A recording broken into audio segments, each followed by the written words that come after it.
bem-vindos de volta. Eu sou Ana Carolina Praça, psicóloga, e hoje vim tratar aqui nesse vídeo de um assunto bem delicado, que é a relação entre a maternidade e um filho com deficiência. Esse assunto é bem delicado porque quando a gente fala de maternidade, né, enfim, tem tantas questões envolvidas. Então eu vou tentar me prender aqui nesse vídeo ao ciclo que eu criei, que eu nomeei como ciclo dos 4 pontos, que é onde essa mulher passa, por onde essa mulher passa ao nascer um filho com deficiência. O nascimento de um filho com deficiência é uma quebra de expectativas, Acho que isso fica claro para qualquer pessoa. Ainda que hoje existam exames que conseguem detectar já no pré-natal alguns quadros como síndromes, ou deficiência física por má formação fetal, muitos quadros, inclusive esses que eu citei, dependendo de como foi realizado esse acompanhamento pré-natal da mulher, acabam sendo revelados ou no nascimento, como uma paralisia cerebral, por exemplo, ou então algum tempo depois, como no caso de autismo ou deficiência intelectual ou outros quadros nesse sentido, que não são visíveis. Mas não importa em que momento a mulher teve contato com essa notícia, se foi no pré-natal, se foi no pós-parto, ali imediatamente após o parto, ou se foi anos depois que o filho nasceu, meses depois que o filho nasceu. O ciclo começa sempre pela negação, de não querer aceitar, não querer entender o porquê que aquilo aconteceu.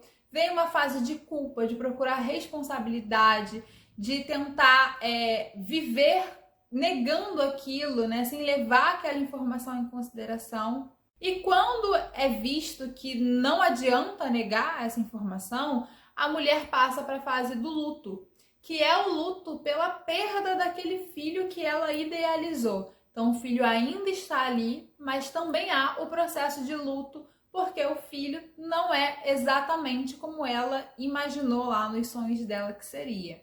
Cabe ressaltar, que toda expectativa em cima de uma criança, de um bebê, é sempre algo nosso, A gente quer que a criança se comporte de tal forma, imagina o filho brincando, imagina o filho sendo estudioso, ou até imagina com dificuldades, na hora de sentar para fazer o dever de casa. Mas tudo isso diz mais sobre as nossas expectativas do que sobre a criança em si.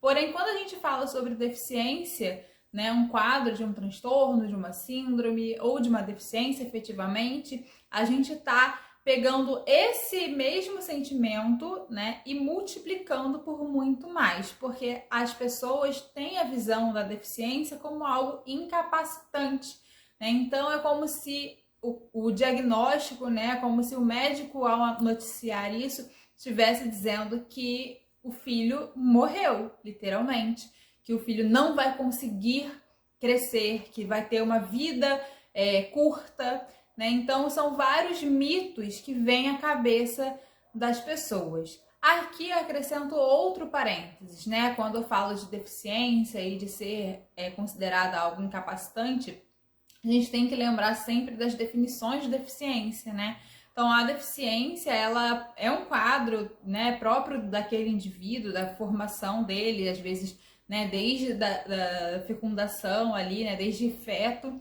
Porém, as incapacidades não vêm com a deficiência, As incapacidades vêm a partir do que nós, pessoas ao redor, meio social, a partir do que nós não conseguimos proporcionar. Então, a deficiência pode ser do indivíduo com deficiência, porém as incapacidades são nossas, não são deles.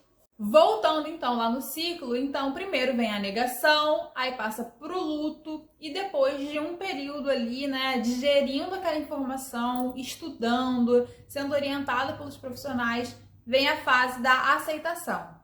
E a fase da aceitação dá logo sequência à fase da luta, porque as mulheres, enfim, aí eu tô falando da maternidade especificamente, então vou fechar nas mulheres, mas as pessoas de uma forma geral, quando elas começam a aceitar, então é isso, mas elas aceitam depois de ter estudado muito, de ter sido muito orientada, então ela já começa a ter noção dos direitos, do que é possível. Então ela começa essa fase de luta, que é onde, na verdade, se encerra esses 4 pontos do ciclo que eu tô falando aqui com vocês.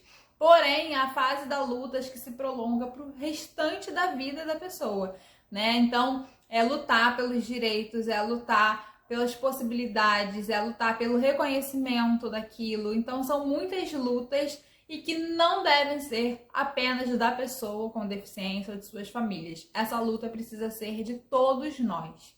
E com esse recado, eu termino o vídeo de hoje. Um beijo e até o próximo.